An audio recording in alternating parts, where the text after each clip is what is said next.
Very good afternoon, everyone, and thank you very much for joining us today. My name is Nikhil Vaswani, and I'm a junior consultant at Turner & Townsend, and today we are kindly joined by Julian Boss, principal consultant at Turner & Townsend. This is a Retrofit Information, Support and Expertise event, which is fully funded by the Department of Energy Security and Net Zero, and is delivered by Turner & Townsend. This will be a relatively short presentation, followed by plenty of chances to engage in a Q&A session with Julian. The event will be an hour long, and we will finish on time. May I please request that you keep your microphones muted and cameras switched off during the presentation. The slide deck shared on screen will be made available after the event in a follow-up email to all attendees. Similarly, there'll be a clean recording of this and all other masterclasses in the resources section of the RAISE website. We will provide all of our useful links in the chat shortly. Please feel free to ask questions in the chat function as we go along, or alternatively, should you prefer, there will be an opportunity to ask these questions directly on screen after the presentation. Finally, there will be a quick poll and word cloud at the end of the session. May I please request that you complete these to help us understand the level of knowledge across our topics. And with that, I'd like to thank everyone once again for your time today, and I will now hand over to Julian for today's presentation on retrofit measures and new PAS 2035. Over to you, Julian. Thank you. Thanks, Nikhil. Welcome, everybody. Let's kick off. This is our agenda for the session today.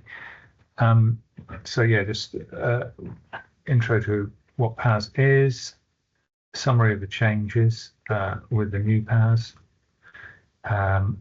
looking at different stages of the PAS process, and then just wrapping up with a few other review of a few other resources at the end.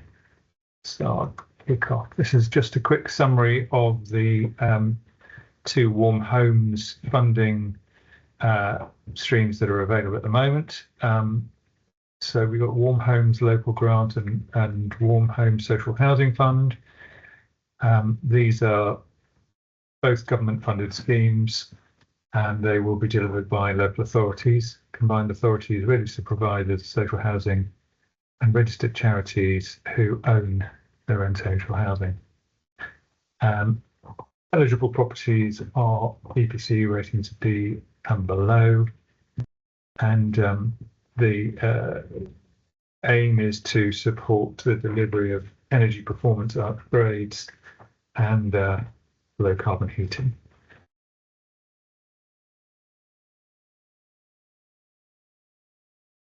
So just a quick run through. So what is PAS 2035 and what does PAS actually stand for? It's a sort of early stage standard. PAS actually stands for Publicly Available Specification, published by the British Standards Institute, BSI, and it's PAS 2035 was first published in 2019. So, and there have been a few updates to PAS 2035 2019, the last one being in 2022, I believe. And there's basically, we are now we're in an interim sort of period where we're working with that last version of PAS 2035 2019 and a newly released version called PAS 2035 2023. So just looking at these numbers here, PAS 2030 and PAS 2035 are both go kind of hand in hand, and they're part of sort of the same thing. PAS 2030 is a specification for an installation of retrofit measures, domestic retrofit measures, standard, and PAS 2035 is kind of a project management methodology for domestic retrofit. There is another PAS 2031 which manages the process of certification to PAS 2030 for installers. And basically the aim of PAS 2035 is to provide a holistic approach to domestic retrofit, which looks at the building as if it is a system of elements, including the occupants. So you've got the fabric of the building, you've got your heating systems and controls, your ventilation, and then your occupants.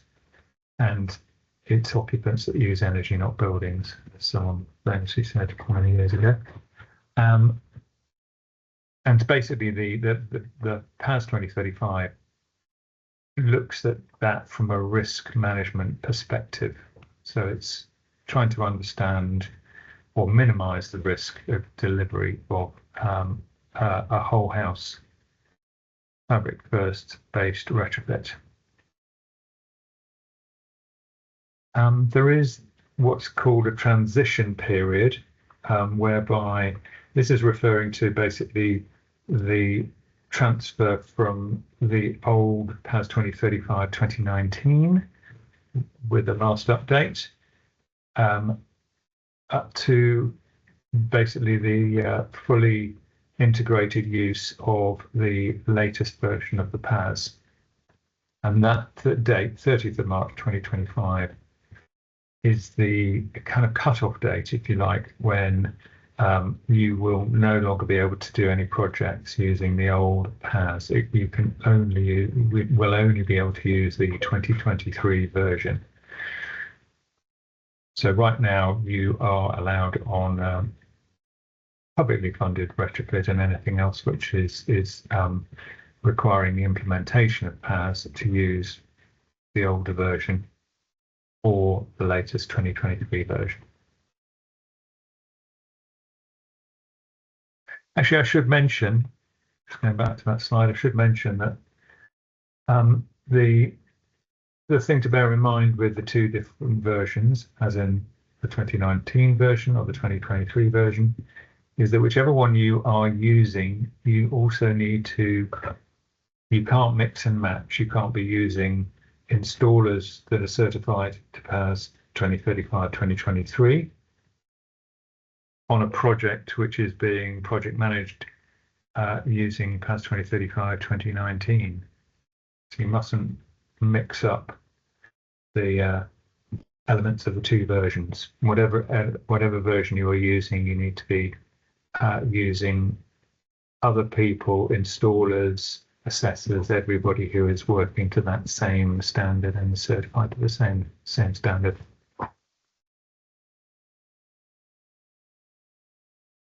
So this is the PAS 2035 framework for delivery, and must be followed for a retrofit project to be compliant with PAS 2035. A detailed delivery plan will help ensure that a retrofit project is delivered smoothly and successfully. This helps to control timescales and the budget, and helps to manage expectations both with internal and external stakeholders. There are other processes that will need to be considered in-house before engaging with the PAS process, such as reviewing housing stock and other asset data. So this diagram gives you a kind of staged visual of how PAS 2035 works in a sort of step-by-step process. So just thinking about how PAS 2035 projects are delivered. This is, and the following slide are taken from the PAS 2035 document, and it's basically looking at the normal kind of steps along the left-hand side,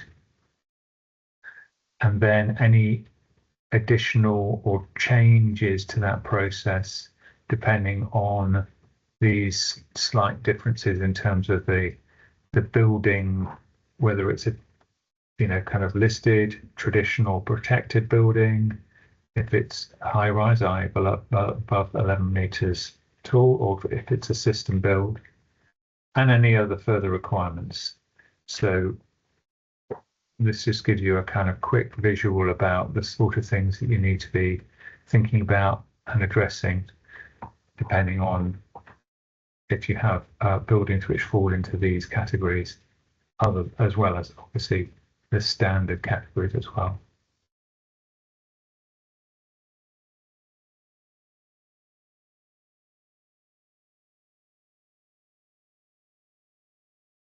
And here we can see the later steps in this, the designer specification approvals. This is the installation and quality control process. This is the installer, which is the PAS 2035 certified installer stage. This is all to be verified. Basically, the certifications and quality of installation, where although it is the responsibility of the installer, the contractor who is installing, it needs to be verified by the retrofit coordinator. So the retrofit coordinator needs to verify the certifications that those contractors have for the measures they are installing. The test, commissioning and handover, that's the handing over to the resident. Basically, let them know that the work has been completed and inform them of any particular considerations that they need to understand about if it's involving controls or new ventilation or maybe new heating systems. You have external wall insulation, maybe there are new windows with triple vents where there haven't been any before. And basically to let the householder know how that building is going to be working and the kind of do's and don'ts of living in that building with the improved thermal performance and hopefully reduced energy consumption. But as I said, if the handover isn't properly done and people don't understand, if there's maybe a new ventilation regime has been introduced and residents don't necessarily understand that might mean that fans are on constantly at a kind of background level and will ramp up to a boost level when indoor air quality is poor because of increased moisture in the air, cooking, washing, etc., or fumes, or whether there are other things causing the requirement for additional ventilation. Then if someone actually decides that they can't afford the electricity for a background ventilation and they pull the fuse on that system, then there is a very, very serious risk of damp and mold problems developing. The last stage is the evaluation, which is really for the retrofit coordinator to oversee in terms of understanding that the benefits that have been paid for, so the carbon reductions, improved comfort, hopefully lower energy bills, obviously depends on the cost of energy bills, but reduced energy consumption, and the evaluation should be looking at generally the energy usage and the metering to at a high level, see if reduction in consumption of energy has been achieved, and talk to the resident to understand if they are pleased with comfort levels, and that should obviously be done through a heating season as well.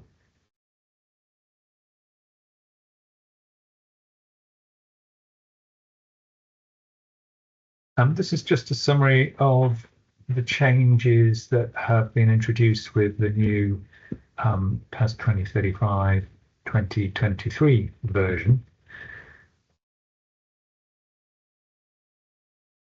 So the guidance clauses have been updated to reflect national policy and emphasize the role of PAS 2035 in protecting the consumer. So this is really looking at and this is reflected very much it was part of the PAS 2035 original 2019 document, but Trustmark are part of the consumer protection element of this, and are very much central to the evidence, gathering the evidence of compliant delivery of a PAS 2035 project. So the retrofit coordinator, the retrofit assessor, and the retrofit installers all need to be registered with Trustmark.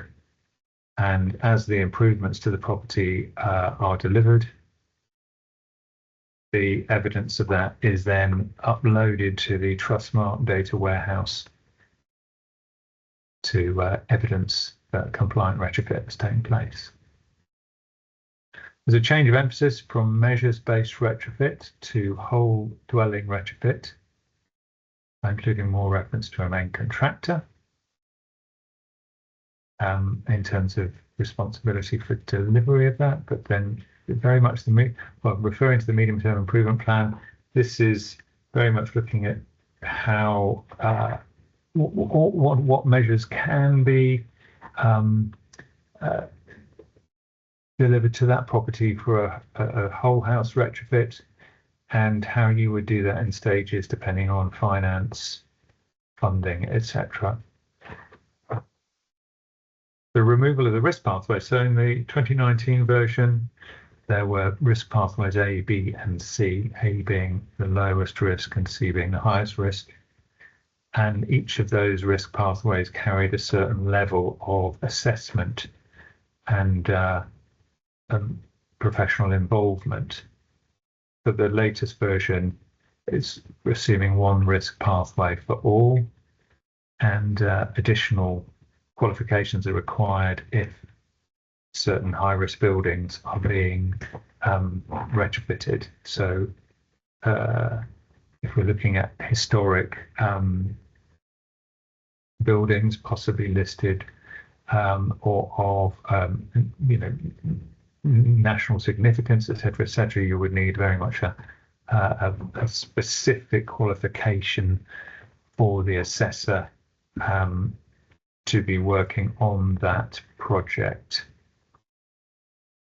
Improved guidance and requirements for climate resilience and adaptation in retrofit. So this is very much reflecting the more urgent requirement as weather events, extreme weather events, become more prevalent. There is a sort of need to understand what measures can be installed that will cope with more extreme rain events, and maybe also thinking about drought periods as well. So it's really kind of trying to make some kind of adjustment for this change in the kind of nature of the weather that's likely to be experienced.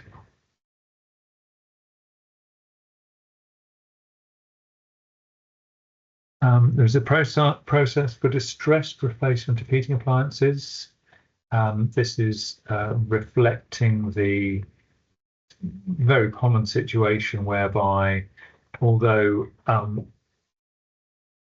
maybe funding might stipulate that they don't want projects to be installing new fossil fuel heating systems, it could be that a boiler breaks down in the middle of the winter. It's an old boiler, it can't be repaired, and actually replacing it with anything else is going to be very disruptive to the resident because of the time of year and the weather conditions, etc., etc. So it might be that the most sensible thing to do at that time is replace the boiler with a new A-rated boiler, and that is an allowance that's been included within the new PAS. And you can retrospectively include the kind of PAS evaluation of that event, that kind of event. Clauses to facilitate scale retrofit. So this is obviously looking at the new push to think about larger scale retrofit projects, and thinking about ways of assessing particularly before funding applications. So looking at how you can maybe decide on a representative sample of archetypes for retrofit assessment, and on the basis of that, look at putting together medium-term retrofit plans for a larger scale project. So yeah, that's very much also a new element to the new PAS. Clarification of retrofit coordinator role, simplified BS 9791 assessment. And that was the qualification I was talking about, which was relevant to traditional meetings. I don't know how that's stuff in there, actually buildings. An independent pre-installation building inspection required for all installation annexes. So this is really looking at instances, I think, very much of where you have instances of cavity wall insulation that might well have failed. There's instances like that where you may well need to remove insulation before you can actually then treat the cavity and install something more appropriate, whether it be something that's not really affected by damp and won't slump within the cavity of the wall as well.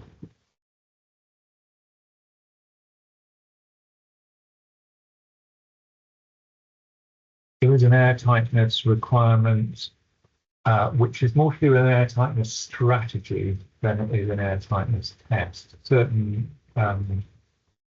risk pathways of buildings in the previous version have required air tightness testing.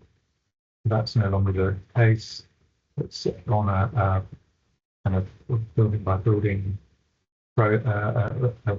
instance whereby if the retrofit coordinator thinks that an air pressure test is required because of the nature of the building and the nature of work required, then that will be a particular decision that they would need to make, well, depending on the circumstances. But there is an air tightness strategy required for new type projects. Note there about an air tightness target as well. If you do set an air tightness target within your strategy, then the main contractor or retrofit installer is required to do work which then demonstrates that that's been met.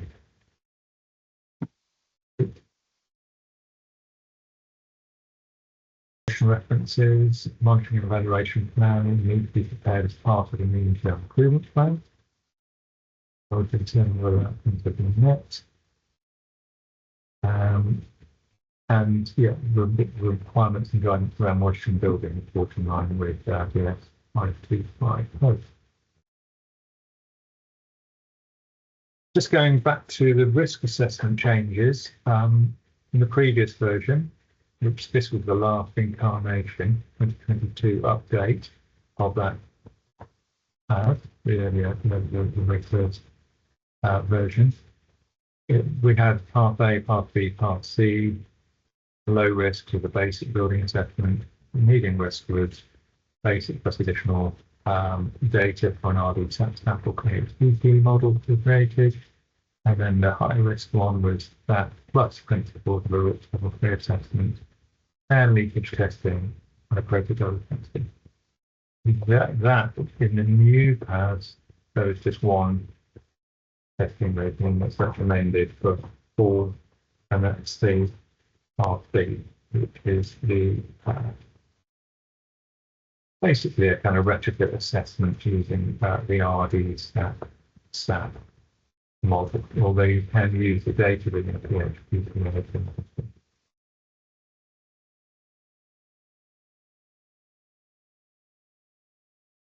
So in terms of retrofit assessments, retrofit assessments are undertaken once the risk assessment has been completed.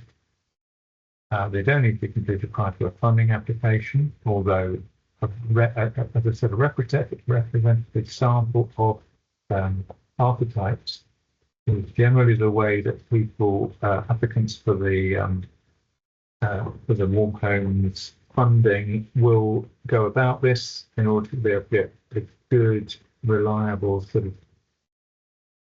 reliable information about the improvement impacts of different retrofit measures across the stock within the project. Retrofit assessment is carried out by a retrofit assessor, qualified retrofit assessor, or certain building retrofit coordinator. The retrofit assessments are really used to collect accurate data for the current property condition and are used to inform the retrofit design. It is purely a data gathering process. There are no recommendations for measures or changes or anything like that. This is absolutely data collection, and it's to help paint a picture of the suitability for certain retrofit measures and the present condition of a dwelling. So understanding, what the equipment is that's in the house, what the kind of boiler is, what condition, what age, the windows, the frame, ventilation, assessing if there's any insulation in the loft. So what is it? How thick is it?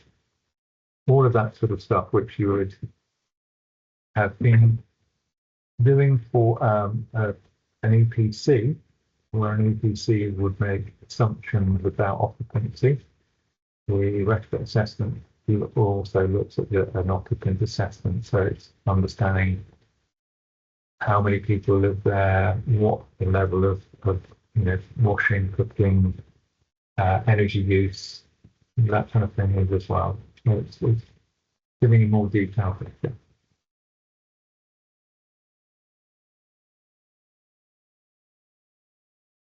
In terms of retrofit design,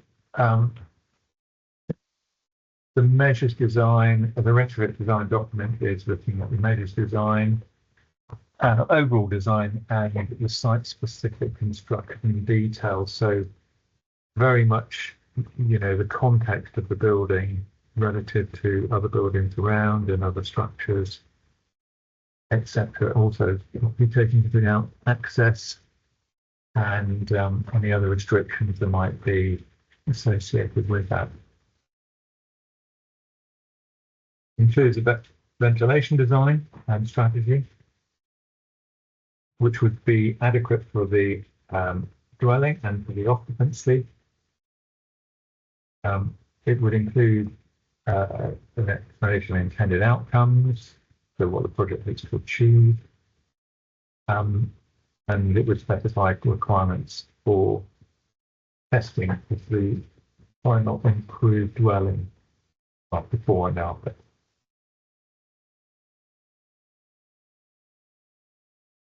So retrofit design, this is a very kind of key tool which basically looks at the interaction between measures potentially could be installed in a dwelling, and it indicates in a very quick and easily accessible way where there is no risk. So green dots here showing that there is no interaction between measures.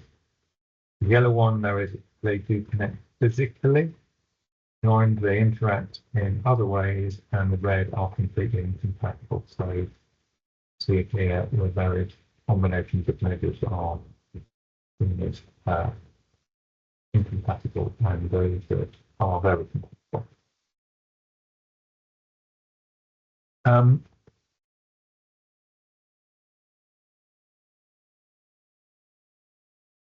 So just thinking about the ventilation design and how that is comes about within the plan process. Basically, if we're improving the background, sort of reducing the background drafts or the uncontrolled ventilation, making that building more airtight with maybe the introduction of new windows, doors, wall insulation, loft insulation, maybe underfloor insulation, etc. So these tend to have a big impact on the air tightness of the building. And we need to be mindful of providing good indoor air quality anyway, purely from the point of view of making sure that, where we have moist um, air from internal air, we need to be ventilating that moisture out and bringing in fresh external air. And depending on the level of retrofit, the design of that retrofit, we might be doing that with a mechanical heat recovery system. So there are a lot of risks around that, but basically we do need to come up with a ventilation strategy which makes sure that we have plenty of airflow and fresh air coming into the property. The assessment needs to look at the adequacy of the current ventilation system, so looking at the size of vents, their condition, are they adequate for the current use? So quite often the property might well have been, ventilation might have been put in a few years earlier, property occupants might have changed, and rather with two adults living in a house, there might be a young family. And so the ventilation design needs to kind of be able to cope with those sort of changes.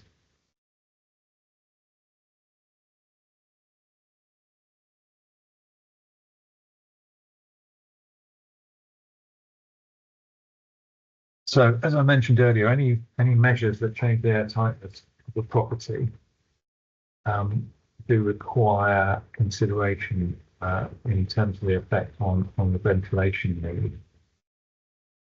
So if you're doing an EWI system, for instance, external wall insulation, you might well be covering up and sealing a lot of penetrations in the external wall around pipes, wires, around windows even, that previously had been allowing a certain level of background ventilation. And when we cover all those up and seal them, as they probably should have been done in the first place, then that can have quite a marked effect on the air quality internally. So it is the case that maybe you look at the condition of the wall and whether those penetrations have been properly sealed previously, or if they haven't, and generally the kind of condition of the wall, junctions, and like I say, other penetrations on there. And it may well be that we decide that an air pressure test is required in order to give you an idea of the kind of air tightness of that building.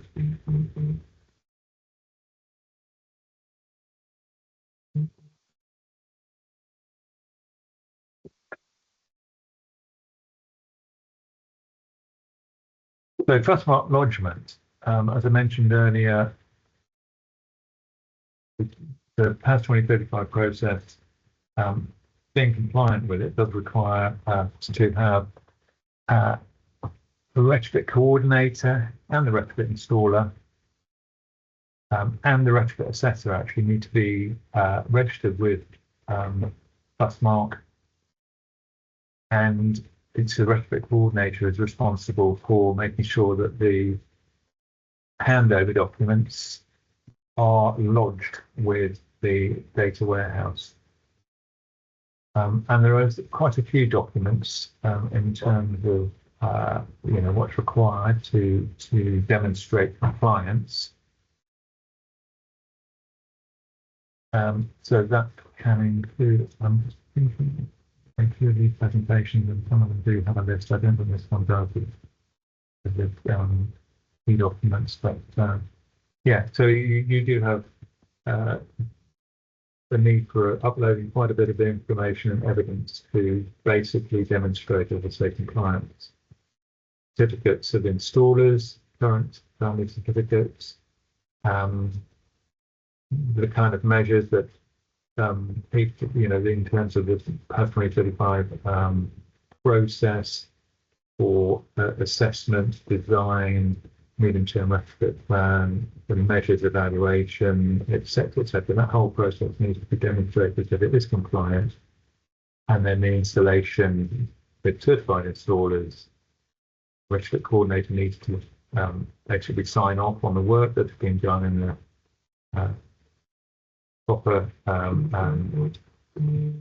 way, and that they're happy with the quality of the installation, and that the handover and everything else that the installer is responsible for, that's also being done in a compliant way.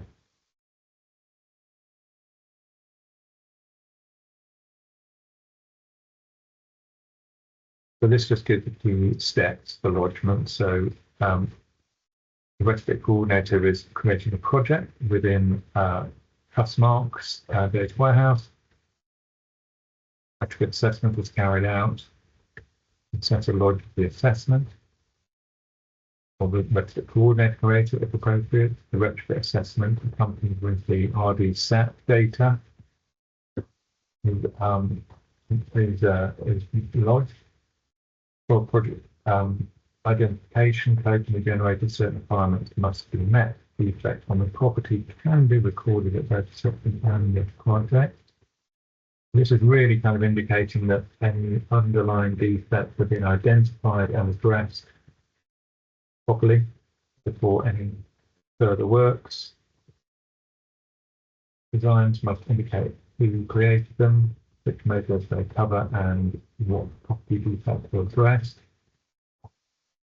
Projects can be completed and lodged in stages, and each lodged stage can contain one or more measures. To complete the project, an updated RD SAP XML sheet must be provided.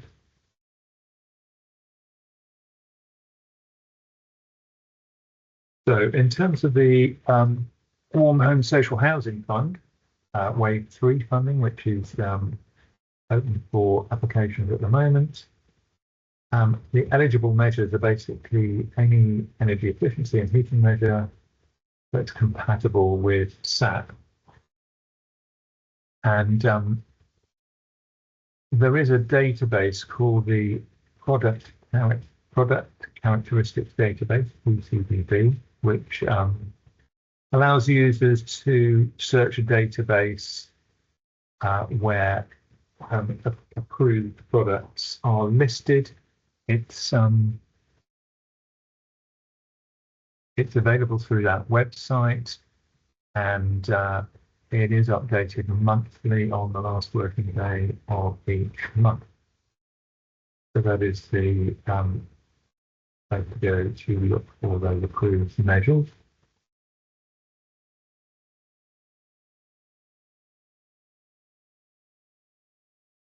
In terms of the Warm Home Local Grants, energy performance or low carbon heating measures compatible with the latest RD SAP settlement procedure and are covered under the required quality standards are eligible. The local grant will implement a quality standard to avoid the risk of unintended consequences resulting from installations of energy performance and low carbon heating measures. So those, i.e. damping condensation, potentially excessive heating bills, that kind of thing, and to ensure the highest standards are maintained.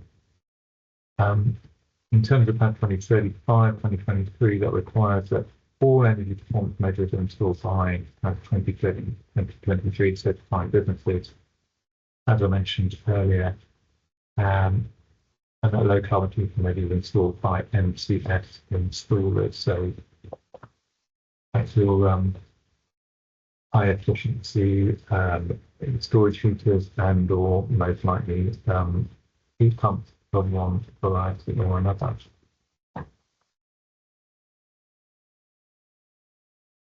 So this is just looking at eligible measures in terms of their listing on the application, the guidance. So just the list of eligible energy performance measures there. And it's just to note that those aren't a completely exhaustive list. There are other measures which could be installed under that scheme, and some of the low carbon heating. So usual things we're probably familiar with: air source heat pumps, ground source heat pumps, hybrid heating, which is where you extract extra heat from a gas oil as exhaust. Wet central heating systems. Yeah, that's in combination with your heat pumps, biomass, high retention storage heaters, as I mentioned earlier.